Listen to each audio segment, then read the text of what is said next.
എന്താ ആക്സിഡന്റ് എന്നൊക്കെ പറഞ്ഞാല് പെട്ടെന്നാണല്ലേ നമ്മൾ അങ്ങനെ വിചാരിച്ചു ഇതുപോലോട്ട് ഇങ്ങനെ ഒരു ആക്സിഡന്റ് പറ്റിയ അപകടത്തിലാവും. വലിയ പ്രശ്നം. എന്റെ ചെറുപ്പക്കാരോടൊക്കെ പറയണം, അങ്ങനെ ഒരു പോക്ക് പോകണ്ട. 10 വട്ടം പോയി നിങ്ങൾ വിചാരിക്കൂ, 2-3 വട്ടം പോകുമ്പോ കുഴപ്പമില്ലല്ലോ, ഞാൻ തരക്കേടില്ല, നല്ല ഡ്രൈവറാണ്. കാസർഗോഡിലേക്ക് ഞാൻ 10 മിനിറ്റ് കൊണ്ടെത്തി, 15 മിനിറ്റ് കൊണ്ടെത്തി. എത്തി, ശരിയാണ്. 1ഉം 2ഉം തവണ എത്തി. ആക്സിഡന്റ് ആയി മരിച്ചുപോയ ആളുകളൊക്കെ 1ഉം 2ഉം 3ഉം തവണ എത്തിയവരാണ്. പക്ഷേ 4ാമത്തെ തവണ ആക്സിഡന്റിൽ പെടും, അല്ലെങ്കിൽ 5ാമത്തെ തവണ ആക്സിഡന്റ് വരും. നമ്മൾ ഒരു തവണ ഇങ്ങനെ 15 മിനിറ്റ് എത്തുമ്പോ ഞാൻ നല്ല ഉഷാറാണ്. ചങ്ങാതിമാരോടൊക്കെ പറയും, ഞാൻ 15 മിനിറ്റ് കൊണ്ടാണ് അങ്ങ് കാസർഗോഡ് എത്തിയത്. ശരിയാണ്. ഇപ്പൊ 2ാമത്തെ നാളെ എത്തും, നീ മറ്റന്നാൾ എത്തും. പക്ഷെ 4ാമത്തെ തവണ ഇതാ എല്ലാരും പെട്ടത് ഇങ്ങനെയാണ്. ആർക്കും ഡ്രൈവിംഗ് അറിയാഞ്ഞിട്ടല്ല, ആർക്കും സ്പീഡ് കുറച്ചോ കൂട്ടിയോ പോകാൻ അറിയാഞ്ഞിട്ടല്ല. പടച്ചോന്റെ വിധിയാണ്. അല്ലാഹു നമ്മളൊക്കെ ആക്സിഡന്റിൽ നിന്ന് കാക്കുമാറാവട്ടെ. വണ്ടിയിൽ കയറുമ്പോ ബിസ്മില്ലാഹി തവക്കൽതു അലല്ലാഹ് എന്ന് പറഞ്ഞ് വണ്ടിയിൽ കയറി ആ ഒരു അപകടം ഉണ്ടാവില്ല ഇൻഷാ അല്ലാഹ്. പടച്ചോനെ വരമേൽപ്പിച്ചിട്ടാ കയറുന്നത്, ഒരു അപകടം ഉണ്ടാവില്ല. വണ്ടിയിൽ കയറുമ്പോൾ ബൈക്കാണെങ്കിലും കാറാണെങ്കിലും ബസ്സാണെങ്കിലും ട്രെയിനാണെങ്കിലും ഫ്ലൈറ്റ് ആണെങ്കിലും കയറുമ്പോ ബിസ്മില്ലാഹി തവക്കൽതു അലല്ലാഹ്, അല്ലാഹുവേ ഞാൻ നിന്നെ ഏൽപ്പിച്ചിട്ട് കയറാണ്. ومن يتوكل على الله فهو حسبه ومن يتوكل على الله فهو حسبه. ആരെങ്കിലും അല്ലാഹുവിനെ പരമേൽപ്പിച്ചാൽ പിന്നെ അവർക്ക് യാതൊരു പേടിയും വേണ്ട, ഒരു പേടിയും വേണ്ട. 100ൽ 110% വിശ്വസിക്കുക. ഖുർആനാണ്. നിങ്ങൾ ഏത് വിഷയത്തിൽ ഇറങ്ങിയാലും നിങ്ങൾക്ക് സഹായം വേണോ, ബിസ്മില്ലാഹി തവക്കൽതു അലല്ലാഹ് എന്ന് പറഞ്ഞിട്ട് ഇങ്ങനെ 140 സ്പീഡിൽ പോവാന്നല്ല. അങ്ങനല്ല ഞാൻ പറഞ്ഞത്. ഞാൻ തവക്കൽതു അലല്ലാഹ് പഠിച്ചോൻ ഏൽപ്പിച്ചിട്ടുണ്ടാവുമല്ലോ, ഇനി അപകടം ഉണ്ടാവില്ല, അതല്ല. അല്ലാഹുവിന്റെ ഹബീബിനോട് ഒരു സ്വഹാബി ചോദിച്ചു, യാ റസൂലല്ലാഹ്, അല്ലാഹുവിന്റെ ഹബീബേ ഞങ്ങൾ തവക്കുലാക്കാറുണ്ട്, എങ്ങനെയാണ് നബിയെ തവക്കുലാക്കേണ്ടത്? ഞങ്ങളുടെ കൈകളിലുള്ള ഒട്ടകം കെട്ടിയിട്ടിട്ടാണോ തവക്കൽതു അലല്ലാഹ് എന്ന് പറയേണ്ടത്, അല്ല ഖൈറൂര് വിട്ടിട്ടാണോ തവക്കൽതു അലല്ലാഹ് എന്ന് പറയേണ്ടത്? കേൾക്കുന്നുണ്ടോ? ഉറക്കം വരുന്നോ? നിങ്ങൾക്ക് ഉറക്കം വരുന്നോ? എണീറ്റിക്കണോ? മഞ്ഞൊക്കെ വീഴുന്നുണ്ടെങ്കിൽ താൽക്കാലികമായിട്ട് അഡ്ജസ്റ്റ് ചെയ്യുന്ന സമാപനാണ്. 11 കാലായി. ഇനി കുറേ ഞാൻ പോകില്ല, കുറച്ചേ പോകും. 12 മണിയാകുമ്പോൾ ചീരണി വാങ്ങിയിട്ട് നമുക്ക് പോകണം ഇൻഷാ അല്ലാഹ്. അല്ലാഹു തൗഫീഖ് ചെയ്യട്ടെ. അപ്പോൾ നമ്മൾ പറഞ്ഞത്, അല്ലാഹുവിന്റെ ഹബീബിനോട് ചോദിച്ചു, അല്ല നബിയെ ഞങ്ങൾ തവക്കുലാക്കുമ്പോൾ ഞങ്ങളുടെ കയ്യിൽ ഒട്ടകമുണ്ട്, ആ ഒട്ടകം തൊഴുത്തിൽ നമ്മുടെ ആലയിൽ കെട്ടിയിട്ടിട്ട് ബിസ്മില്ലാഹി തവക്കൽതു അലല്ലാഹ് എന്ന് പറയണോ, അല്ല ഞാൻ തൊഴുത്തിലൊന്നും കെട്ടിയിടുന്നില്ല, നമ്മൾ മുറ്റത്ത് കൊണ്ടുവന്നിട്ട് നിർത്തി ബിസ്മില്ലാഹി തവക്കൽതു അലല്ലാഹ് എന്ന് പറയണോ? റസൂലുള്ളാഹി സ്വല്ലല്ലാഹു അലൈഹി വസല്ലം മറുപടി പറഞ്ഞു, നീ നിന്റെ തൊഴുത്തിൽ കെട്ടിയിട്ട ശേഷം ബിസ്മില്ലാഹി തവക്കൽതു അലല്ലാഹ് എന്ന് പറഞ്ഞേക്ക്. ആ വണ്ടിയെ, ആ വാഹനത്തെ, ആ ഒട്ടകത്തെ ഒരാളും കൊണ്ടുപോകൂല, അല്ലാഹു സംരക്ഷിക്കുമെന്ന് മുഹമ്മദുർ റസൂലുള്ളാഹ്. നമ്മൾ മാന്യമായിട്ട് പോവാൻ 40 സ്പീഡില് 50 സ്പീഡിൽ ഇങ്ങനെ പോവാൻ. അങ്ങനെ പോയി നമ്മളെ ഭാഗം നോക്കി ഹോൺ അടിച്ച് സീറ്റ് ബെൽറ്റ് ധരിച്ച് ഹെൽമെറ്റ് ധരിച്ച് പോയി. എന്നാൽ അപകടം ഒരിക്കലും വരൂല. നിങ്ങൾക്ക് ആർക്കെങ്കിലും തോന്നുന്നുണ്ടോ? ഉണ്ടോ? ഇല്ല. അടുത്തിട്ട് മലപ്പുറം ജില്ലയിലെ ഒരു ലോറി ഒരു ജംഗ്ഷനിലേക്ക് ഇടിച്ച് കയറി 7 വണ്ടികളാണ് കൂടിയായത്. അവിടെ ആരാണ് മരിച്ചെന്നറിയാം? ഒരു പാവം, ഒരു ബൈക്കുകാരൻ. ആ ബൈക്കുകാരന് വണ്ടി ഇടിച്ചു, കുത്തി, എന്നിട്ട് വേറൊരു ഇന്നോവയിലേക്ക് ഇടിച്ചു, വേറൊരു ജീപ്പിലേക്ക് ഇടിച്ചു, എന്നിട്ട് അയാളെ മരിച്ചു പോയത്. അയാൾ നിരപരാധിയാണ്. ഇങ്ങനെ അപകടം വരാതിരിക്കാൻ നമ്മൾ അറിയാതെ ഇങ്ങോട്ട് വന്നിട്ട് ഒരു ഗൾഫിലേക്ക് പോകുന്ന ഒരു ചെറുപ്പക്കാർ ഗൾഫിൽ നിന്ന് വരുന്നതാണോ പോകുന്നതാണോ എനിക്ക് സംശയമാണ്. ഇന്നോവയിൽ പോയിക്കൊണ്ടിരിക്കുമ്പോൾ ഒരു ടാങ്കർ ലോറി അവരുടെ ഇന്നോവയുടെ മുകളിലേക്ക് മറിഞ്ഞിട്ട് 4-5 ചെറുപ്പക്കാർ മരിച്ചിട്ട് വർഷങ്ങളായിട്ടില്ല. അങ്ങനൊരു അപകടം നിങ്ങളിലേക്ക് വരാതിരിക്കാൻ വണ്ടിയിൽ കയറിയാൽ ബിസ്മില്ലാഹി തവക്കൽതു അലല്ലാഹ്, അല്ലാഹുവേ ഞാൻ നിന്നെ ഏൽപ്പിച്ചിട്ടാണ് വണ്ടി കയറിയത്. അല്ലാഹുവിനെ ഏൽപ്പിച്ചാൽ പിന്നെ നിങ്ങൾക്ക് ടെൻഷനേ വേണ്ട, അല്ലാഹു നമ്മൾ സംരക്ഷിച്ചോളും. അതുകൊണ്ട് എന്റെ പ്രിയമുള്ള സഹോദരങ്ങളെ, ഭീഷണങ്ങൾ അല്ലാഹു നൽകുന്നത് സ്വർഗത്തിലേക്ക് പോകാനാണ്. അതാണ് അല്ലാഹു ഖബ്ബാബ് റളിയല്ലാഹു അൻഹുവിനോട് പറഞ്ഞത്, യാ ഖബ്ബാബ്, പരീക്ഷണങ്ങളില്ലാതെ സ്വർഗത്തിലേക്ക് പോകാൻ പറ്റുമെന്ന് കരുതേണ്ട. എന്നിട്ട് അല്ലാഹുവിന്റെ ഹബീബ് ഒരു ആയത്ത് ഓതി കൊടുക്കുകയാണ്, ബിസ്മില്ലാഹിർ റഹ്മാനിർ റഹീം. റസൂലുള്ളാഹി തങ്ങൾ പറഞ്ഞു, അം ഹസിബതും മാ തദ്ഖുലുൽ ജന്ന വലമ്മാ യഅതികും മസലുൽ ലദീന ഖലൂ മിൻ ഖബ്ലികും മസ്സതുഹുൽ ബഅസാഉ വല്ലറാ വസുൽസിലൂ حتى يقول الرسول والذين آمنوا معه متى نصر الله. അല്ലാഹുവിന്റെ ഹബീബ് പറയാണ്, അം ഹസിബതും അഫഹസിബതും തദ്ഖുലുൽ ജന്ന, സ്വർഗ്ഗത്തിലേക്ക് വെറുതെ പുഷ്പം പോലെ കടന്നു പോകാൻ പറ്റുമെന്ന് കരുതിയോ ഖബ്ബാബ്? വലമ്മാ യഅതികും മസലുൽ ലദീന ഖലൂ മിൻ ഖബ്ലികും, നിങ്ങൾക്ക് മുമ്പ് കഴിഞ്ഞുപോയ മുൻകാമികളായ പൂർവസൂരികളായ പ്രവാചകന്മാരും അവരുടെ സമുദായവും അനുഭവിച്ചതുപോലെ അതുപോലെയുള്ള പരീക്ഷണങ്ങൾ സഹിക്കാതെ നിങ്ങൾ സ്വർഗ്ഗത്തിലേക്ക് കടന്നു പോകാൻ പറ്റുമെന്ന് കരുതിയോ ഖബ്ബാബ്? മസ്സതുഹുൽ ബഅസാഉ വല്ലറാ, അവരനുഭവിക്കാത്ത രോഗങ്ങളില്ല, അവരനുഭവിക്കാത്ത പീഡനങ്ങളില്ല, അവരനുഭവിക്കാത്ത പ്രയാസങ്ങളില്ല. അവർ പ്രകമ്പനം കൊണ്ടിട്ടുണ്ട്, അവരുടെ കൈകാലുകൾ വിറച്ചിട്ടുണ്ട്. എന്തിനേറെ പറയണം, അവരുടെ പ്രവാചകന്മാർ പോലും ഓടിച്ചു വിറച്ചിട്ടുണ്ട്.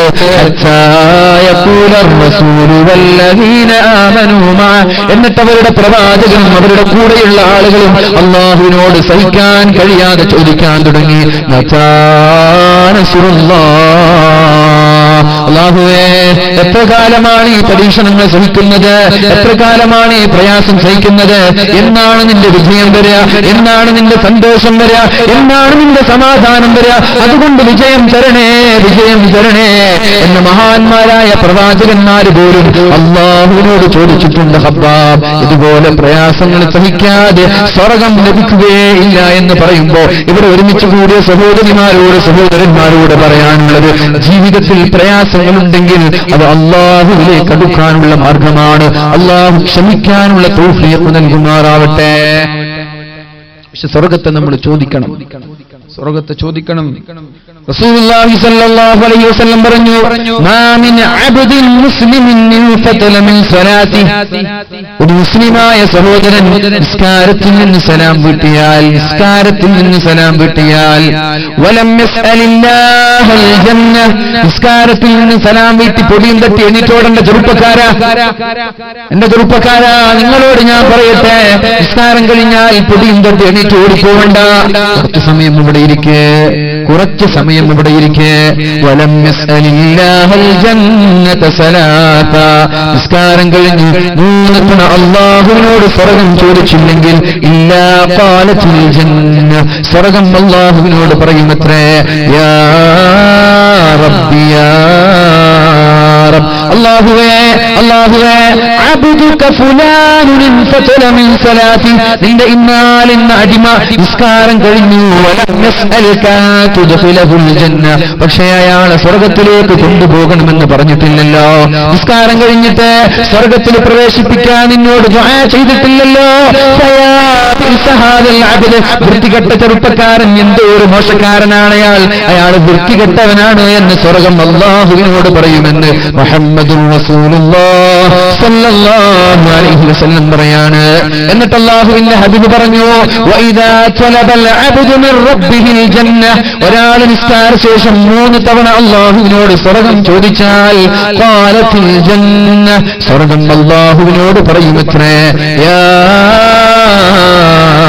റബ്ബ്, അല്ലാഹുവേ അല്ലാഹുവേ, അല്ലാഹുമ്മ ഇന്ന അബ്ദക ഫുലാനൻ ഖദ് തലബ മിൻക അൻ തുദ്ഖിലഹുൽ ജന്ന, അല്ലാഹുമ്മ ലാ തഹരിംഹു മിന്നി, അയാൾ സ്വർഗം നിന്നോട് ചോദിച്ചിട്ടുണ്ടല്ലോ, അതുകൊണ്ട് അയാളെ എന്നിൽ നിന്ന് നീ ഹറാമാക്കല്ല. നിസ്കാരം കഴിഞ്ഞിട്ട് സ്വർഗം ചോദിച്ച ആളല്ല അയാൾ. എന്നാലെന്ന് മുഹമ്മദ് സിദ്ദീഖ്, എന്നാലെന്ന് സൈനുദ്ദീൻ, അയാള് നിസ്കാരം കഴിഞ്ഞിട്ട് സ്വർഗം ചോദിച്ചിട്ടുണ്ടല്ലോ, അതുകൊണ്ട് ലാ തഹരിംനി മിൻഹു, അയാളെ എനിക്ക് തരണം അല്ലാഹ്, അയാളെ നീ സ്വർഗത്തിലേക്ക് തരണം റബ്ബേ. എന്നിട്ട് അല്ലാഹുവിനോട് പറയാണ്, വല്ലാഹുമ്മ ലാ തഹരിംനി മിൻഹു മിൻഹു, എന്നെ ആ മനുഷ്യനെ നീ ഹറാമാക്കല്ലേ, ആ മനുഷ്യന് എന്നെയും ഹറാമാക്കരുത് എന്ന് പറഞ്ഞാൽ ആ മനുഷ്യനെ നീ സ്വർഗത്തിലേക്ക് കൊണ്ടുവരണേ അല്ലാഹ് എന്ന് സ്വർഗം പറയുമെന്ന് നബി സല്ലല്ലാഹു അലൈഹി വസല്ലം തങ്ങൾ പറയാണ്. നമ്മളത് ചോദിക്കാറുണ്ടോ? കാരണം കഴിഞ്ഞിട്ട് കുറച്ചോളം എനിക്ക് സ്വർഗം തരണമെന്ന് ചോദിക്കാറുണ്ടോ? ഇല്ലേ? ചോദിക്കാറില്ലേ? ഉണ്ട്. നിങ്ങൾ ചോദിക്കുന്നു എനിക്കറിയില്ല, ചോദിക്കാറുണ്ട് നമ്മള്. അല്ലാഹുമ്മ ഇന്നക ആതസ്സലാം, അല്ലാഹുവേ നീയാണ് ശാന്തി, വമിൻകസ്സലാം നിന്നിൽ നിന്നാണ് ശാന്തി, വഇലൈക യർജിഉസ്സലാം നിന്നിലേക്കാണ് ശാന്തി മടങ്ങുന്നത്, ഹയ്യിനാ റബ്ബനാ ബിസ്സലാം അതുകൊണ്ട് അല്ലാഹുവേ ഞങ്ങൾക്ക് സമാധാനം നൽകണേ അല്ലാഹ്. സലാമിന് സ്വർഗ്ഗം എന്നർത്ഥമുണ്ട്. അല്ലാഹുവേ അതുകൊണ്ട് സ്വർഗ്ഗം നൽകണേ അല്ലാഹ്. വഅദ്ഖിൽനാ ബിറഹ്മതിക ദാറസ്സലാം അല്ലാഹുവേ നിന്റെ കാരുണ്യം കൊണ്ട് നീ ഞങ്ങൾക്ക് സ്വർഗ്ഗം നൽകണേ അല്ലാഹ്. ചോദിക്കാറുണ്ട് വഅദ്ഖിൽനി ബിറഹ്മതിക ദാറസ്സലാം. എല്ലാ നിസ്കാര ശേഷവും ഇത് ചെല്ലാറുണ്ടല്ലോ. 5 വക്ത് നിസ്കാര ശേഷം ഇത് ചെല്ലണം. ഇത് ചെല്ലാത്തവനെ കുറിച്ചിട്ട് സ്വർഗ്ഗം പറയും, ബിഅ്സഹാദൽ അബ്ദ്, ഏതാണ് ചെറുപ്പക്കാരൻ, വൃത്തികെട്ടവൻ എന്ന് പറയും. നിങ്ങൾ എണീറ്റ് ഓടിക്കോളി, നിസ്കാരം കഴിഞ്ഞ് സലാം വിട്ടിട്ടേ ഓടിക്കോളി.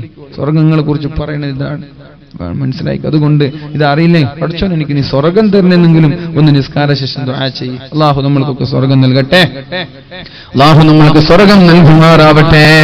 അതുകൊണ്ട് റസൂലുള്ളാഹി സ്വല്ലല്ലാഹു അലൈഹി വസല്ലം പറഞ്ഞു, അല്ലാഹു സ്വർഗ്ഗത്തെ സൃഷ്ടിച്ചപ്പോൾ മഹാനായ ജിബ്രീൽ അലൈഹിസ്സലാമിനെ അല്ലാഹു വിളിക്കുകയാണ്. സ്വർഗ്ഗത്തെ അല്ലാഹു സൃഷ്ടിക്കുകയാണ്. സൃഷ്ടിച്ചപ്പോൾ ജിബ്രീൽ അലൈഹിസ്സലാമിനെ വിളിച്ചു, യാ ജിബ്രീൽ, ജിബ്രീലേ ഞാൻ സ്വർഗ്ഗം സൃഷ്ടിച്ചിട്ടുണ്ട്, അതുകൊണ്ടൊന്ന് സ്വർഗ്ഗമൊന്ന് സന്തോഷിച്ചു വരണം. വീടുണ്ടാക്കിയാൽ നമ്മൾ കൊണ്ടുവരില്ലോ കുറെ ആളുകളെ, എന്റെ വീട് എങ്ങനെ, എന്റെ കിച്ചൺ എങ്ങനെ നമ്മൾ കൊണ്ടുപോകൂലേ? ആദ്യം കാണിക്കുക എന്റെ ബാത്റൂമാണ്. ഓ മാഷാ അല്ലാ, നല്ല ബാത്റൂം. 1 ലക്ഷം രൂപ ബാത്റൂമിന് ചെലവഴിച്ചു. 2 ലക്ഷം ബാത്റൂം. ഞാനിപ്പോ എടുത്തിട്ടൊരു വീട്ടിൽ സന്ദർശിക്കാനിടയായി. വടകര ഭാഗത്ത് 2.5 കോടി രൂപയുടെ ഒരു വീടാണ്. 5 ബെഡ്റൂമാണുള്ളത്. 5 ബെഡ്റൂം ഡിഫറെന്റ് സ്റ്റൈൽ. 1.5 വീടാ, കാണേണ്ട വീടാണ്. 2.5 കോടി കൊണ്ട് ചെലവഴിച്ച വീടാണ്. അങ്ങനെ കുറെ വീടുകളൊക്കെ ഉണ്ടാവും. പക്ഷെ നമ്മളിന്ന് വീടൊക്കെ കിട്ടോ, കുഴപ്പമൊന്നുമില്ല. പക്ഷെ നമ്മളിങ്ങനെ പിരിവിനക്കാരെങ്കിലും വന്നാൽ കൊടുക്കുക. അതേപോലെ നമ്മൾ മാത്രം വീട് കെട്ടിയിട്ട് കാര്യമില്ല. പാവങ്ങൾ വന്ന പാവങ്ങൾക്കും കൊടുക്കുക. പള്ളി കെട്ടണമെന്ന് പറഞ്ഞാൽ പള്ളിക്കും കൊടുക്കുക. മദ്രസ കെട്ടണമെന്ന് പറയുമ്പോ എന്റെ 2.5 കോടി മദ്രസയ്ക്ക് എന്റെ വീടിന് വേണ്ടി ചെലവഴിച്ചപ്പോ ഒരു 50,000 മദ്രസയ്ക്ക് കൊടുക്കണ്ടേ? 2.5 കോടി എന്ന് പറഞ്ഞാൽ എത്ര? 50 ലക്ഷം, 100 ലക്ഷം, 200 ലക്ഷം, 250 ലക്ഷം. നമ്മളെ ജീവിതത്തിൽ നമ്മൾ ഓർക്കാൻ പറ്റില്ല. 250 ലക്ഷം എന്ന് പറഞ്ഞാൽ സുബ്ഹാനല്ലാഹ്. നല്ല മനുഷ്യനാണ് അത്രയാൾ. നല്ല സംഭാവന ചെയ്യുന്ന ഒരു വ്യക്തിയാണ്. സമസ്തയ്ക്ക് വേണ്ടിയിട്ട് ഓടിച്ചാടി നടക്കുന്ന ഒരു മനുഷ്യനാണ്. അള്ളാഹു അദ്ദേഹത്തിന് ആഫിയത്തും ആരോഗ്യവും നൽകുമാറാവട്ടെ. നമ്മളെ പോലെ 10 ബക്കറ്റിലിട 50,000 ചെക്ക് കൊടുക്കുന്ന വ്യക്തിയാണ്. അള്ളാഹു നിലനിർത്തട്ടെ, അള്ളാഹു നിലനിർത്തുമാറാവട്ടെ. റസൂലുള്ളാഹി സ്വല്ലല്ലാഹു അലൈഹി വസല്ലം പറഞ്ഞു, ഹുഫ്ഫത്തിൽ ജന്നത്തു ബിൽ മകാരിഹ്. സ്വർഗ്ഗം എന്ന് പറഞ്ഞാൽ തന്നെ കഷ്ടപ്പാടാണ്. സ്വർഗ്ഗം തന്നെ പറഞ്ഞാൽ തന്നെ കഷ്ടപ്പാടാണ്. നരകം എന്ന് പറഞ്ഞാൽ തന്നെ സുഖങ്ങളാണ്. എന്നിട്ട് സ്വർഗ്ഗം സൃഷ്ടിച്ചു. മഹാനായ ജിബ്രീൽ അലൈഹിസ്സലാമിനെ വിളിച്ചു, ജിബ്രീലെ ഒന്ന് പോയി കറങ്ങി വാ. കൈഫ വജദ്തഹ, എങ്ങനെയുണ്ട് സ്വർഗ്ഗം? ജിബ്രീൽ അലൈഹിസ്സലാം പറഞ്ഞു, വല്ലാഹ്, അല്ലാഹുവാണ് സത്യം, ലാ യസ്മഉ ബിഹാ അഹദുൻ ഇല്ലാ ദഖലഹാ. അല്ലാഹുവേ സ്വർഗ്ഗം ഞാൻ കണ്ടു. ലോകത്തുള്ള എല്ലാവരും സ്വർഗ്ഗത്തിൽ കടക്കുമെന്നാണ് ഞാൻ പ്രതീക്ഷിക്കുന്നത്. സ്വർഗ്ഗം സൃഷ്ടിച്ചിട്ട് കാണാൻ പോയതാണ്. വല്ലാത്ത സ്വർഗ്ഗം, അമേസിംഗ് എന്നൊക്കെ നമ്മൾ പറയില്ലേ? മാഷാ അല്ലാഹ്, ഈ സ്വർഗ്ഗത്തിൽ എല്ലാവരും ഇവിടെ തന്നെ. ഇതിനെക്കുറിച്ച് ആരെങ്കിലും കേട്ടിട്ടുണ്ടെങ്കിൽ അയാൾ സ്വർഗ്ഗത്തിൽ നിന്ന് എനിക്ക് ഉറപ്പാണ്. നരകം സൃഷ്ടിച്ചു, നരകം കാണിച്ചു കൊടുത്തു. അല്ലാഹുവേ, അല്ലാഹുവേ, നീ തന്നെയാണ് സത്യമല്ലാഹ്, നീ തന്നെയാണ് സത്യമല്ലാഹ്. നരകത്തെ കുറിച്ച് ഒരാൾ കേട്ടാൽ ഇതിലൊരാൾ പോലും ഉണ്ടാവൂല റബ്ബേ, ഒരാളുണ്ടാവൂല എന്ന് എനിക്ക് തോന്നുന്നത്. ഈ നരകം കാണുമ്പോ ഒരു കുഞ്ഞു മോനും നരകത്തിൽ ഉണ്ടാവൂല എന്ന് എനിക്ക് ഉറപ്പാണ്. എല്ലാവരും സ്വർഗ്ഗത്തിലുണ്ടാവും. ഇത് കേട്ടപ്പോൾ അല്ലാഹു തആല ഒന്ന് മോഡിഫൈ ചെയ്യാൻ, സ്വർഗ്ഗത്തെ മോഡിഫൈ ചെയ്യാൻ. എങ്ങനെ? റസൂലുള്ളാഹി സ്വല്ലല്ലാഹു അലൈഹി വസല്ലം പറഞ്ഞു, പിന്നെ അല്ലാഹു തആല ആ നരകത്തെ ഹുഫ്ഫത്തിൽ ജന്നത്തു ബിൽ മകാരിഹ്, നരകത്തിന്റെ ചുറ്റും കഷ്ടപ്പാടുകൾ ഉണ്ടാക്കി. മാറാരോഗം, വലിയ വലിയ രോഗങ്ങള്, പ്രയാസങ്ങള്, സുബഹിക്കണിച്ചിട്ട് കുളിക്കുക, സുബഹിക്കണിച്ചിട്ട് നിസ്കരിക്കുക, തഹജ്ജുദ് നിസ്കരിക്കുക, ഇങ്ങനെയുള്ള പ്രയാസങ്ങള്, ശക്തമായ ചൂടുള്ള നട്ടുച്ചയിൽ വെള്ളം പോലും കുടിക്കാതെ നോമ്പ് നോക്കുക, തനിക്കും തന്റെ മകൾക്കും പോലും സാമ്പത്തികമായി ജീവിക്കാൻ കഴിയാതിരിക്കുമ്പോൾ അതിൽ നിന്നൊരു തുക എടുത്തിട്ട് പള്ളിക്ക് കൊടുക്കുക. ചുരുക്കി പറഞ്ഞാൽ പ്രയാസങ്ങളാണ് സ്വർഗത്തിന്റെ മുന്നിലുള്ളത്. ജിബ്രീലിനെ വീണ്ടും പറഞ്ഞേച്ചു. അപ്പോഴാണ് ജിബ്രീൽ അലൈഹിസ്സലാം പറയുന്നത്, അല്ലാഹുവേ, ഇപ്പോൾ ഞാൻ പേടിക്കുന്നത് ആരെങ്കിലും നീ സ്വർഗത്തിൽ കടക്കുമോ എന്നാണ്. നേരത്തെ പറഞ്ഞത് എന്താ? എല്ലാവരും ഇതിനെക്കുറിച്ച് കേട്ട സ്വർഗത്തിലായിരിക്കും. ഇപ്പൊ പറയുന്നത് എന്താ? ഇനി ആരെങ്കിലും കടക്കോ പഠിച്ചോണം, ഇതിന്റെ ചുറ്റും കഷ്ടപ്പാടാണല്ലോ. പിന്നെ നരകത്തിലേക്ക് അയച്ചു. നരകത്തിന്റെ ചുറ്റും നല്ല സിനിമ കാണല്, സീരിയൽ കാണല്, കള്ളുകുടിക്കല്, പെണ്ണ് പിടിക്കല്, കഞ്ചാവടിക്കല്, മാഷാ അല്ലാഹ് എന്താ സുഖം. ജിബ്രീൽ പറഞ്ഞു, അല്ലാഹുവേ, എല്ലാവരും മിക്കവാറും നരകത്തിലായിരിക്കും. എനിക്ക് തോന്നുന്നത് എല്ലാവരും നരകത്തിലായിരിക്കും. കാരണം എന്താ രസം സിനിമ കാണാൻ. നല്ല തണുപ്പുണ്ടാകുമ്പോ AC ഒക്കെ ഓൺ ചെയ്ത് പുതപ്പിലിങ്ങനെ പുതച്ചുറങ്ങാൻ എന്താ രസം. നട്ടുച്ചയ്ക്ക് ജ്യൂസ് കുടിക്കാൻ എന്താ രസം അല്ലേ? കണ്ട